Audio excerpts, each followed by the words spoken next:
بسم اللہ الرحمن الرحیم۔ ناظرین السلام علیکم، آپ کا میزبان اسد اللہ بھٹی ایک نئے ویلاگ کے ساتھ آپ کے سامنے حاضر۔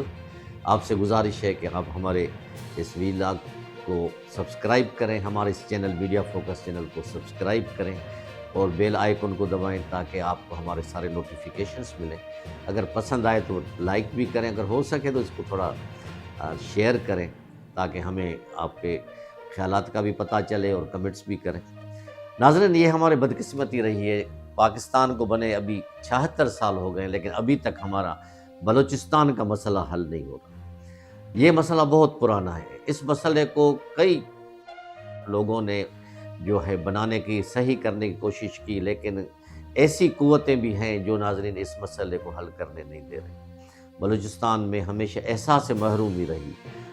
بلوچستان کا صوبہ ہمارے پاکستان کا سب سے رقبے کے لحاظ سے سب سے بڑا صوبہ ہے، اس کی آدم شماری کم ہے لیکن علاقے بہت بڑے ہیں، اور بدقسمتی سے آج کل کے ڈیجیٹل دور میں، سائنسی دور میں بھی کئی ایسے علاقے ہیں وہاں نہ بجلی ہے، نہ پانی ہے، نہ خوراک صحیح ہے، نہ ہیلتھ کی سہولتیں صحیح ہے، نہ ایجوکیشن صحیح ہے۔ دنیا چاند تک پہنچ گئی ہے لیکن ہم ابھی تک زمین پہ بیٹھے ہوئے ہیں۔ وہ لوگ بیچارے جب کوئی اپنے مسئلے کے لیے کوئی بات کرتے ہیں، کچھ کرتے ہیں، تو اس کو کبھی پیار سے سمجھایا جاتا ہے لیکن کبھی اتنی سختی کی جاتی ہے کہ وہ بیچارے بڑے پریشان ہو جاتے ہیں۔ اس کی تازی مثال یہ ہے کہ آج کل یہ ایک بہت بڑا مسئلہ ہے، تربت میں کچھ لوگوں کو مبینہ دہشت گرد سمجھ کے ان کو ہلاک کیا گیا۔ ایک جو دہشت گرد تھا بقول پولیس کے کہ وہ دہشت گرد تھا، لیکن ان کے رشتہ داروں کے اور ان کے عوام کے بقول کہ وہ ایک معصوم شخص تھا، یا وہ وہیں ان کا رہنے والا تھا، جس کو بے دردی سے قتل کیا گیا۔ پہلے تربت میں وہ دھرنے ہوئے، اس کے بعد کوئٹہ پریس کلب میں ہوئے، وہاں پہ بھی ان کو اٹھانے کی کوشش کی گئی، آخر وہ بیچارے مجبور ہو کر اسلام آباد کا انہوں نے رخ کیا۔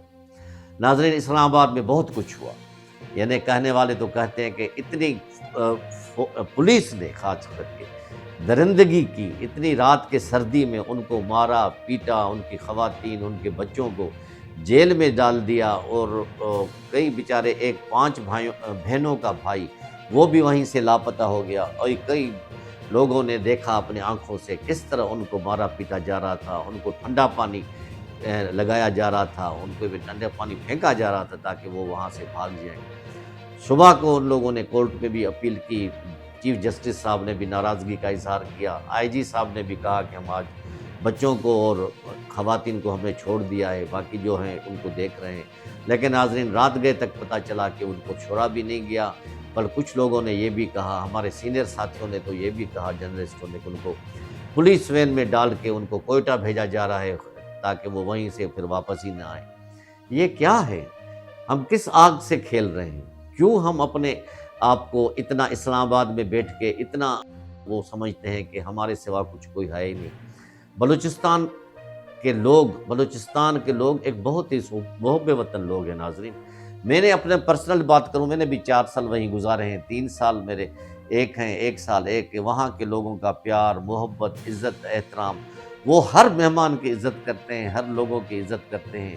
4 گندے لوگ جو ہے ہر قوم میں ہوتے ہیں، لیکن اس کا مطلب یہ نہیں ہے کہ آپ پوری قوم کو، پورے صوبے کو لپیٹ میں لے لیں، ان کے ساتھ زیادتیاں کریں، ان کے خواتین کے ساتھ زیادتیاں کریں، ان کے بچوں کے ساتھ زیادتیاں کریں۔ زیادتی سے میرا مراد ہے ان کو ماریں پیٹیں یا ان کی تذلیل کریں، ان کو جیل میں ڈالیں۔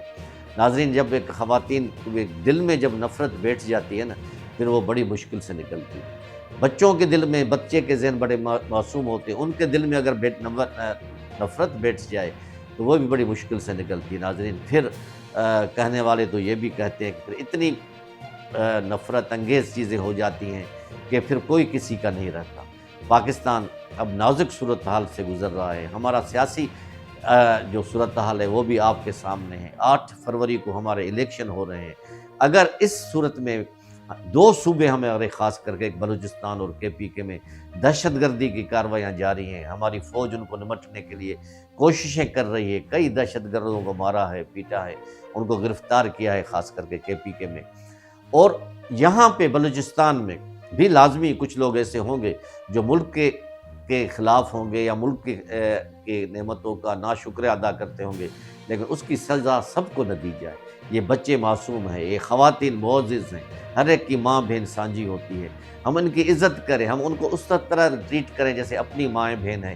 تو ناظرین، یہ ایک محبت ہے۔ پاکستان ایک گلدستہ ہے، اس میں ہم 4 صوبے ہیں، گلگت بلتستان ہے، آزاد کشمیر ہے، یہ سب مل کے ہم ملک کو بہتر بنائیں گے۔ تو میری آپ لوگوں سے گزارش ہے کہ خدا کے واسطے ایسے اقدام نہ اٹھائیں جو آگے چل کے، جو آگے نئی نسل جو ہماری ہے، اب تک بھی بلوچستان کے حالات ٹھیک نہیں ہیں، اس میں احساس محرومی بالکل ہے، ان کے حالات بہت وہ نہیں ہے جو ہمارے سندھ کے یا پنجاب کے خاص کر کے ہیں، وہ بھی اس کا رونا روتے ہیں، ان کو ہم ان کے حقوق دیں، ان کی باتیں سنیں، ان کو میرٹ پہ ان کی جو نوکریاں ہیں وہ ان کو دیں، تاکہ ہمارا ملک ترقی کر سکے۔ آج بھی آئی جی نے وہ بتایا ہے ہائی کورٹ کے سامنے اسلام آباد میں کہ ہم نے جو ہے کچھ خواتین کو ہم گاڑیوں میں، بسوں میں چھوڑ کے I-10 میں لے کے گئے ہیں، کچھ کو باہر لے کے جا رہے ہیں۔ یہ کیا ہے؟ ان کو عزت کے ساتھ، احترام کے ساتھ آپ لوگ چھوڑ دیں، وہ جہاں جانا چاہیں اپنے فیملی کے ساتھ چلے جائیں گے، ان کے مطالبات مانیں۔ کل ہمارے 3 وزراء، وفاقی وزراء نگران جو ہے، انہوں نے پریس کانفرنس کی، لیکن جو باتیں انہوں نے کی اس وقت تک وہ باتیں سچ نہیں ہوئی تھی۔ اس وقت وہ سب بچے، خواتین، وہ سب جیل میں تھے۔ رات کے بعد جا کے کچھ معاملہ ہوا۔ تو مجھے یہ بھی حکومت سے کہنا ہے، خاص کر نگراں حکومت سے، آپ وہ باتیں کریں جن کے آپ کے پاس پروف ہو۔ آپ بیوروکریسی کسی کے کہنے پہ یا کسی پولیس کے کہنے پہ ایسے بیانات آن ایئر نہ دیں جو لوگوں کے دل میں پھر وہ پہلے ہی بہت تحفظات ہیں، پھر آپ کے لیے تحفظات وہ ہو جائیں۔ تو مجھے امید ہے کہ الیکشن بھی نزدیک آ رہی ہے، حکومت سوچ سمجھ کے قدم اٹھائے گی، اور یہ بھی ہمارے لیے خوشی کی بات ہے کہ ہمارا نگراں وزیر اعظم وہ بھی بلوچستان کا ہے، ہمارا سینٹ کا چیئرمین بھی بلوچستان کا ہے، ان کو بھی آگے آنا چاہیے، وہ بھی ان بچوں سے، ان خواتین سے، ان مردوں سے بات کریں، ان کے جائز مسائل حل کریں، تو انشاءاللہ ہمارے ملک میں اور بلوچستان میں ترقی ہو سکتی ہے، ورنہ حالات بہت خراب ہو جائیں۔